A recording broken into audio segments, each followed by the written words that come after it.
Katie Barrett has come to Washington especially for its museums. A Cambridge University history of science expert from the UK, she's in DC for a week's worth of gallery hopping to soak up the wealth of art and artefacts on display at various Smithsonian institutions. But she's found Washington in a strange limbo. And the chaos on Capitol Hill over a government shutdown has made her trip much more uncertain.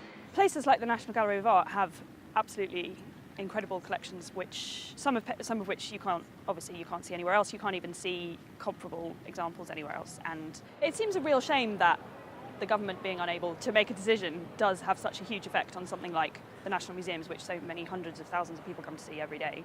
Katie's not the only tourist confused and disappointed by the failure to agree on Capitol Hill.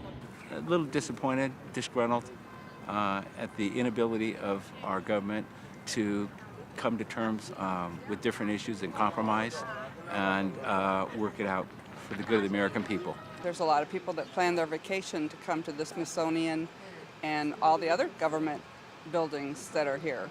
Como que están haciendo juegos, como que juegan el uno con el otro, que van a cerrar un lugar y afectar a todo el mundo por sus juegos. Eso es lo que yo pienso. No sé, yo creo que habrá otra solución más cercana para que puedan solucionar los problemas sin afectar a tanta gente.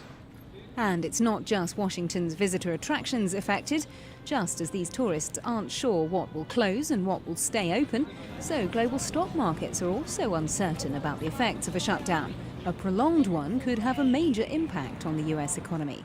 Experts say the perception of a weak and vacillating US government is increased by another looming battle over the debt ceiling later in October, spelling double trouble for the US internationally.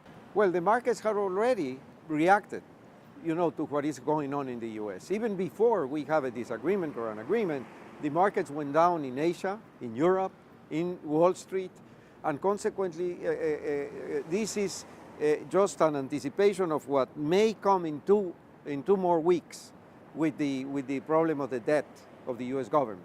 Now, if those two things happen, then we're going to have a very, very bad situation, and the image of the United States will be hurt.